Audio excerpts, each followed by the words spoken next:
Fala tropa, tudo bem com vocês? Galera, trazendo aqui mais uma parte desta série, espero que gostem. Aí não se esqueçam de dar aquela força deixando o like e comentando. Falou. E no escritório do loirinho. Era possível ver todos novamente reunidos ali. E com um olhar sério, O Jun-woo dizia que a Nexus estava tendo a ajuda de pessoas maiores que eles. E ouvindo isso, o prota rapidamente falava. Então Kim Cheol-soo era só um subordinado deles. Isso significa que se nos continuarmos ganhando desses caras, Kim Cheol-soo vai aparecer novamente, certo? Então O Jun-woo imediatamente diz. Bem, isso pode até ser verdade, mas o problema é o dinheiro. Afinal, como você sabe, você precisa tanto de dinheiro quanto de poder para vencer. E os caras que estavam por trás do Kim Cheol-soo eram a quarta geração Chaebol, do grupo Seosan. E aparentemente esse grupo poderoso está sendo liderado pelos herdeiros, que são o segundo filho chamado Lion e o filho mais velho Lee Dong-ho. E surpresa interesseira imediatamente dizia. Grupo Seosan? Eles possuem tudo no mundo, então. Por que eles criaram a Nexus? Só por uns trocados insignificantes? O loirinho então diz. Eu ainda não sei exatamente de todos os detalhes. Mas uma coisa é certa. O objetivo da Nexus não era apenas dinheiro. E ouvindo isso todos ali permaneciam quietos. Então novamente o loirinho falava. Se nós estamos contra o grupo Seosan, isso não vai ser fácil. Também precisamos nos preparar completamente. Já em outro local, aonde se encontrava o grupo antes visto. Então o homem que estava de costas chamado Lee Dong-ho, começa a dizer. Nós vamos estar no topo desse país. E estar no topo significa estar acima de literalmente todos. Assim como nossos pais fizeram. Não deve haver nenhum rival. Dinheiro e poder. É a mesma coisa, não importa em que área você esteja. Mas eu dei uma chance para o irmão mais novo tolo. E ele fez papel de idiota. Mesmo assim, ele ainda é um membro da nossa família. Portanto, peço desculpas por ele. Então os dois loirinhos começavam a dar risada do Lion. Então o rapaz loiro falava.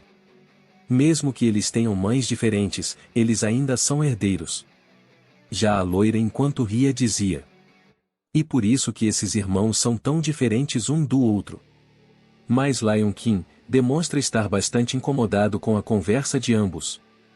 Então, novamente o loirinho falava. O Lion definitivamente não tem as qualidades de um líder. Com essa atitude, ele não vai conseguir comover as pessoas. Talvez eu devesse fazer isso? Mas, a loirinha imediatamente o interrompia dizendo. Você não parece ser muito diferente do Lion. Eu cuidarei disso. Eu conheço um jeito infalível. E ouvindo isso, Lee Dong-ho rapidamente dizia. Interessante. Você sabia que a Nexus iria falhar desde o início e preparou algo? Ela então apenas responde dizendo. Bem. Talvez eu tenha planejado algo.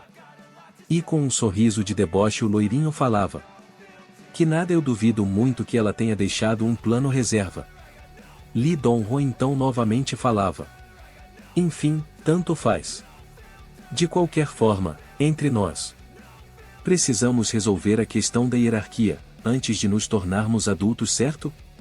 E olhando, o loirinho imediatamente o perguntava. Isso significa uma batalha individual? Lee Dong-ho então o respondia dizendo. Sim, entre nós, a próxima geração. Quem vai ser o líder? Com ambos dinheiro e poder. Vamos decidir dessa vez. E após escutarem essa resposta, ambos concordam com o Lee Dong-ho. E passado alguns dias, somos levados ao centro juvenil Vanvi. E na parte de dentro era possível ver um jovem de cabeça baixa, e enquanto ele era escoltado pelos guardas, vários presos começavam a questionar entre si, por que esse jovem havia sido solto antes deles. E eufórico, um desses presos decide falar com esse jovem dizendo: Ei colega, foi divertido enquanto durou, hein? Não esquece de mim, você me conhece, né? Já um outro cara falava: Te vejo mais tarde, moleque. E ouvindo isso, o jovem imediatamente para. E com um olhar ameaçador, nós imediatamente ficamos sabendo o nome dele. Yang Jilbin, e logo abaixo era possível ver o crime que ele havia cometido. E o pegando pelo colarinho. Yang Jilbin rapidamente diz: Por que você disse, te vejo mais tarde, seu imbecil? Eu não vou voltar aqui, sabe por quê? Ao contrário de você, que está em uma posição difícil. Eu tenho um apoiador muito poderoso. E apesar de assistirem a essa cena, os guardas não demonstravam interesse em repreendê-lo. Já os outros presos ao verem isso, começam a dar risada. E enquanto o preso tirava um cochilo, Yang Jilbin começa a limpar sua roupa, que havia sido manchada. E após se virar, todos os presos começavam a clamar o nome do Yang Jilbin. Já na parte de fora, Yang Jilbin respira fundo. E dizia: O ar de fresco é bom pra caramba. Então uma moça se aproxima, e rapidamente falava: Por que você saiu tão tarde? Sua chefe tá esperando por você. E enquanto acenava para ele, era possível ver o nome dessa moça. Insangya, a herdeira da empresa de empréstimo Nevicono. Já no carro da Insangya, Yang Jilbin, enquanto via alguns papéis, ele a perguntava: Formar uma organização para substituir a Nexus. Mas o primeiro alvo. Por que o Park Anjun? Ele literalmente não tem poder nenhum. Então Insangya o responde: As escolas pelo país estão mais caóticas do que nunca. Ao ponto das pessoas estarem falando sobre um segundo desastre. Isso por causa de batalhas por poder entre novas organizações. E de fortes forças aparecendo para tentar tomar o lugar da Nexus. Lidar com esses tipos de pessoas para construir uma organização iria tomar tempo demais. Então a pergunta é: qual o jeito mais fácil de criar uma organização? Yang Jilbin fica mudo por um momento. E então ele diz: Entendo. O principal responsável por trás da quebra da Nexus e de criar todo esse caos é Park Anjun. Se surgir alguém mais forte do que ele, daí esse caos todo poderia ser resolvido. E com um sorriso na cara, Insangya falava: Correto. Eu preparei um palco só para você. Vá em frente e se solte o quanto quiser. Não se preocupe com o pós-jogo. Yang Jilbin então dizia: Entendido. Mas antes disso, eu tenho que cuidar de uns assuntos também. Já em outro local, em uma casa, era possível ver barulho de pessoas brigando por dinheiro. Então imediatamente um jovem abria a porta ao mesmo tempo que falava: Que aconteça o que acontecer, ele conseguirá mais dinheiro. Porém ele surpreendido, com alguém o perguntando do porquê dele estar tão bravo. E ainda falando, Yang Jilbin dizia: Como vai a vida, Lee Donva? E surpreso por ver um antigo amigo, ele imediatamente o abraçava. Ao mesmo tempo que o perguntava de como ele havia sido solto. E enquanto eles observavam o pôr do sol, Yang Jilbin dizia: Por que você ainda está aqui? Você deveria ter saído dessa casa. Não me diga que você ainda tem algum apego emocional com essa família detestável. Mas Lee Donva apenas dizia: Você acha que eu tenho apego a eles? Então Yang Jilbin falava: Idiota, qualquer um consegue ver que você ainda tem sentimentos por eles. E jogando uma mala no chão, Lee Donva rapidamente percebe que dentro dela havia muito dinheiro. Yang Jilbin então falava: Algo grande apareceu, se nos dermos um jeito nisso, vamos conseguir viver tão bem quanto as outras pessoas. Então faça as suas malas e saia dessa casa. Mesmo sem esses pais miseráveis. Eu decidi ser sua família, não decidi? E enquanto Lee Donva olhava para seu amigo, nós rapidamente somos levados a alguns anos atrás. aonde era possível ver um homem gritando desesperado, para que as crianças devolvessem a sua mochila. E enquanto a versão mais jovem do Yang Jilbin saía na frente, Li Dongva estava logo atrás. Porém, ele inesperadamente caía no chão. E enquanto Yang Jilbin pretendia voltar atrás para ajudar seu amigo, Li Dongva gritava para ele se esconder. Já o homem que os perseguia, finalmente pegava um deles. E enquanto Yang Jilbin se escondia, ele ao mesmo tempo assistia àquela cena. Já o homem perguntava ao Li Dongva aonde estava o outro colega dele que estava com a mochila. Mas Li Dongva apenas dizia que ele não tinha amigo nenhum, pois ele havia feito isso tudo sozinho, e a mochila ele havia deixado cair no caminho. E encarando o homem apenas dizia: "Esse maldito, você acha que pode me enganar? Tudo bem então. Vamos ver por quanto tempo você aguenta. Desembucha, moleque, me diz para onde aquele menino foi." E vendo essa cena, Yang Jilbin começava a derramar lágrimas. Já seu amigo, enquanto era amaciado, ele em pensamento dizia: "Não se preocupa, os chutes desse cara são fraquinhos." Porém, o homem acaba machucando o menino, deixando assim Yang Jilbin sem palavras. E passado alguns dias, Yang Jilbin enquanto chorava, ele dizia ao seu amigo: "Me desculpa, se eu pelo menos tivesse tomado a surra com você. Eu vou tomar a responsabilidade. A partir de hoje, eu não tenho mais família além de você. Eu vou te considerar como minha única família. E viver cuidando de você, me desculpa Li Dongva."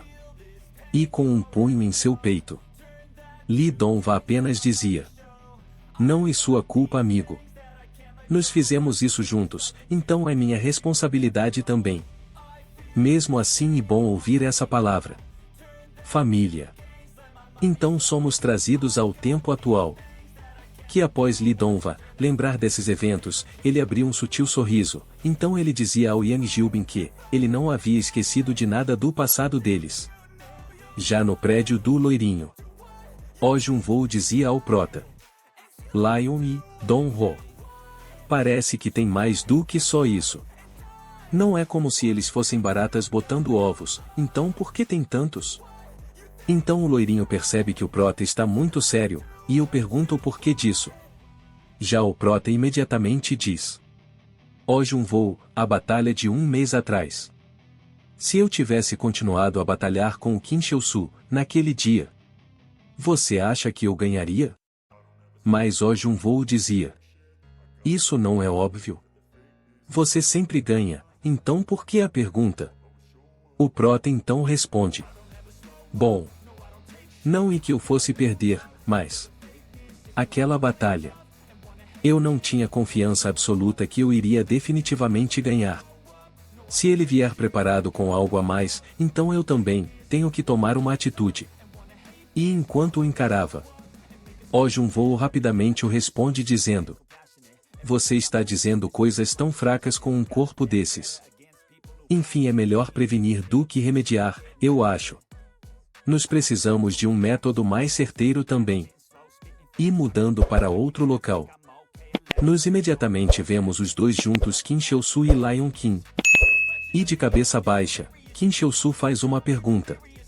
Hipoteticamente, se você não tivesse me parado naquela hora, eu poderia ter ganho do Park Hyun-jun? E por um momento Lion fica mudo. Então ele rapidamente diz: essa é a sua especialidade, não a minha, então eu realmente não sei. Mas dessa vez, você tem que ganhar. Não vai ter mais outras chances. Então Kim Cheol-su apenas erguia a cabeça, dizendo: entendido. E em um outro lugar, Li Dongva perseguia dois rapazes. Já os caras da frente começam a discutir o do porquê Li Dongva está nessa área, pois ele havia desaparecido no mesmo momento que Yang Jilbin foi preso. Porém, sem perceber, o primeiro era acertado. E surpreso, o outro cara acaba reconhecendo a silhueta desse homem, que era ninguém menos que o próprio Yang Jilbin. E depois de ser cercado, Yang Jilbin o pergunta: então, você se divertiu? Falando de mim pelas costas? Dizendo que eu sou o tipo de cara que iria apodrecer na prisão. Que você me venceria se trombasse comigo. E ó, encarando, ele continua dizendo. Você se divertiu? Bancando o chefão enquanto eu tava fora. E se cagando de medo. O cara fica de joelhos. E começa a falar. Me desculpe, Yang Gilbin. Eu acho que perdi a cabeça por um momento. Por favor, só dessa vez, você pode me perdoar?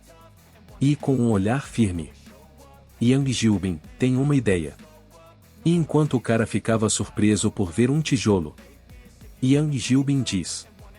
Eu não sou tão generoso para deixar essa passar. Me prove.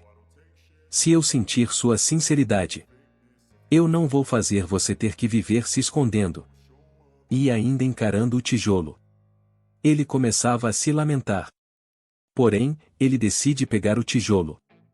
E ó, erguendo, o rapaz também dizia. Muito obrigado, Yang Gilbin. E logo em seguida ele, maceta apropria a mão. Yang Gilbin, porém, não esboçava nenhuma reação. Passado isso, enquanto eles voltavam, Insang-a estava próxima dali. Então, ela o dizia. Eu te disse para não causar nenhum problema antes que o trabalho fosse feito. Tá tentando mostrar o quão mal educado e bruto você é. Por que você não consegue entender o que as pessoas te dizem? Mas Yang Gilbin rapidamente a responde. Esse não é um problema tão grande assim, não é? Eu também tenho assuntos a tratar. Além disso, você tem mais dinheiro? Eu gastei tudo tomando conta das crianças. Eu tô tão acostumado a ser pobre que já acabei com tudo. Mas a loirinha apenas sorri. E logo em seguida, a tatuada joga 2 malas repletas de dinheiro. Então Insang-a falava. Eu posso dar mais dinheiro, o tanto que você quiser. Mas se lembre disso. De agora em diante, você só vai fazer o que eu te disser que para fazer.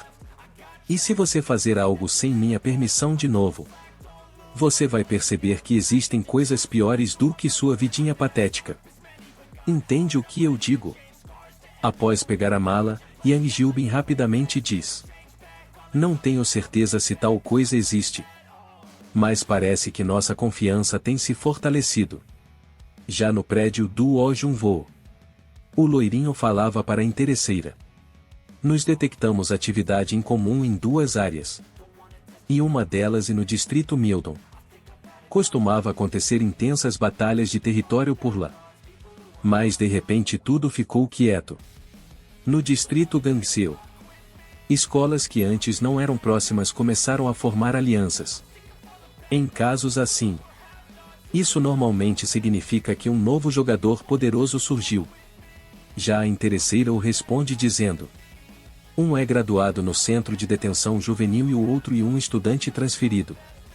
Só pelo histórico deles já dá para ter uma ideia. Quanto a esse cara, eu já vi ele antes. Eu vou averiguar a situação do distrito Gangseo. Já no mercadinho, era possível ver ele novamente, o atendente gado. E enquanto demonstrava uma expressão de tranquilidade, ele em pensamento dizia. Eu fui consumido pela tristeza. Depois da batalha com aquele cara de cabelo vermelho, minha rainha não retornou. Talvez ela não tenha gostado de alguém tão violento como eu. Talvez seja isso mesmo. Me sinto como se meu coração tivesse sido dilacerado. E com uma expressão de tranquilidade, ele se conformava que nunca mais haveria novamente. Porém, alguém entra no mercadinho. E ao olhar, ele era rapidamente surpreendido. Pois a pessoa que havia entrado, era ninguém menos que a interesseira. E pondo a mão na mesa, ela imediatamente dizia. Nome, Cheonjeong-gion, idade 19 anos. Assim que a Nexus desapareceu, você foi transferido da Tailândia para a Coreia. Em apenas alguns dias, após ser transferido, você tomou controle de todas as escolas do distrito Gangseo. Então a minha pergunta é: quem é você de verdade? E enquanto ele consertava o óculos ele imediatamente diz: eu não sei de nada sobre tomar controle de escolas. Logo depois de vir para a Coreia, eu só continuei quieto. Mas as pessoas ao redor. Não, espera, mesmo que você diga isso, eu tô machucado. Mas a interesseira se assusta, e pede que ele explique tudo direitinho pois ela não está entendendo nada. Porém, eles são interrompidos. Pois alguém havia jogado um objeto contra a janela. E na parte de fora, um homem gritava: ei ajudante, você mexeu com meus amigos, não foi? Venha para fora caramba. Então rapidamente nos ficamos sabendo que esse grupo, e a mais nova aliança do distrito de Gangseok. Já na parte de dentro, vemos que a interesseira não havia sido atingida pelo objeto, pois o atendente havia ficado na frente. E enquanto ele tirava os óculos, ele falava: parece que houve alguns desentendimentos dessa vez também. Bom, de qualquer forma, agora não é um bom momento para ter uma longa conversa. Mas eu vou colocar para esquentar a água do lamen que você sempre pede. Então a interesseira gritava com ele dizendo: o que você tá pensando em fazer? Espera mais um pouco, eu vou chamar mais alguém. Mas o atendente gado apenas dizia: não se preocupe, minha amada. Eu vou voltar antes do lamen passar do ponto.